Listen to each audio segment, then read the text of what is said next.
kita pergi yang seterusnya. Ini dia. Penilaian dan pemarkahan ujian bertutur. Okey, sistem pemarkahan ujian bertutur direka untuk menilai penguasaan bahasa Melayu. Ini antara jenis-jenis pemarkahan dia lah. Maksudnya kamu akan dapat cemerlang ke, ujian ke, baik ke, penguasaan minimum ke atau tidak mencapai tahap minimum. Saya pasti semua calon mesti nak duduk atau berada di posisi cemerlang. Jadi kalau nak berada dalam posisi cemerlang, ikut apa yang cikgu dah nyatakan tadi. Jadi kalau kamu ikut, kamu pasti berada dalam posisi cemerlang. Okey? Ataupun kepujian. Kalau kamu tak jawab, cikgu, apa yang saya dapat kalau saya tak jawab?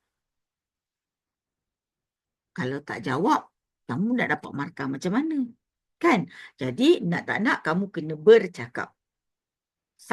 Kalau tanya saya, ada bahagian A, ada bahagian B. Kalau tanya saya yang mana paling penting, memanglah dua-duanya penting. Tapi kamu kena ambil seberapa banyak yang mungkin pada bahagian A. Sebab dia individu, kamu tak ada kawan-kawan. Okey, kamu tak ada kawan-kawan, kamu tak ada siapa-siapa pun. Kamu cuma ada kamu dan pentaksir. Jadi masa ni lah kamu nak bolot markah sebaik mungkin. Sebab dia 40 markah. Dan sebahagian markah terletak pada bacaan petikan. Jadi, kenapa kita perlu sia-siakan bacaan petikan kita tu? Kita kena baca dan dapatkan markah sebaik yang mungkin. Sebab nanti bila dalam berkumpulan, kamu akan bagi alasan, cikgu saya malu, cikgu saya segan, kawan saya dengar saya segan. Contohnya, kamu akan bagi alasan macam tu. Jadi, dekat individu ni lah, kita nak dapat markah yang banyak. Kita kena target yang kita boleh dapat cemerlang.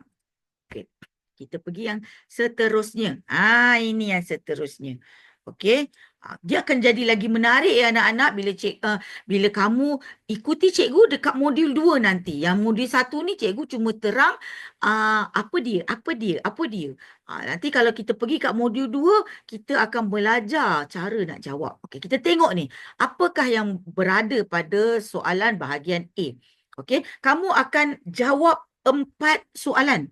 Okey, kamu akan jawab 4 soalan. Pentaksir tu tak akan cakap dengan kamu. Jawapan soalan nombor 1 dan nombor 2, jawapan ada dalam petikan. Tak akan. Pentaksir tak akan cakap. Tapi kamu kena maklum bahawa daripada 4 soalan itu, soalan 1 dan soalan 2, jawapan dia ada dalam petikan. Jadi kamu jangan tengok atas. Jangan tengok bawah, jangan tengok tepi, jangan tengok kiri dan kanan. Sebab bila soalan diajukan kepada kamu, jawapan dia mesti ada dalam petikan. Dan soalan pertama mesti berada di bahagian awal petikan, perenggan pertama. Kalau dia ada perenggan, dia mesti duduk dekat perenggan pertama. Okey? Kamu jangan cari. Tak pernah lagi berlaku soalan 1 jawapannya ada di bawah sekali. Tak mungkin. Tak pernah lagi dalam pengalaman saya. Jadi, kita dah tahu dah. Kita dah fokus. Bila kamu dengar apa yang cikgu ajar, cikgu terangkan ni, kamu dah tahu dah soalan 1 berada di mana. Dia mesti berada di kawasan petikan perenggan pertama. Dekat ayat pertama, kedua, ketiga, keempat. Itulah. Jawapan dia mesti ada dekat situ. Kemudian soalan nombor 2 pula, jawapan dia mesti ada dekat area di kawasan tengah-tengah ataupun di bahagian bawah. Sebab dia soalan nombor 2 kan. Soalan nombor 1 di atas, soalan nombor 2 dia mesti berada di bawah. Inilah kalau kamu tahu tips ni, kamu tak akan takut dan kamu pasti boleh jawab soalan 1 dan soalan 2. Kamu kena berada di sini. Kamu kena berada di kawasan soalan dan kamu kena tahu jawapan dia. Okey? Soalan 1, 2 ni pun memainkan peranan. Tadi bayangkan kamu dah boleh baca dengan kuat, jelas, terang. Pentaksir dah menilai kamu. Kemudian kamu jawab soalan nombor 1, kamu jawab soalan nombor 2 dengan betul. Sebab jawapan dia ada dekat dalam tu. Kamu jangan risau. Kamu jangan mereka-reka jawapan. Ingat soalan nombor 1 dan 2 tidak perlu direka-reka jawapan dia. Jawapan dia perlu diambil bulat-bulat dalam petikan. Ya, ingat itu. Kamu tak boleh macam tiba-tiba kamu pergi reka sendiri guna otak kamu. Tak perlu. Okey? Kita pergi kepada soalan 3. Soalan 3, ya. Okay, soalan 3 ialah soalan kebat pendapat. Kamu kena bagi pendapat kamu. Kamu kena beri cadangan. Okey, soalan 3 dan 4 ialah soalan kebat. Yang ini pula, kamu jangan tercari-cari dalam petikan. Tak akan ada.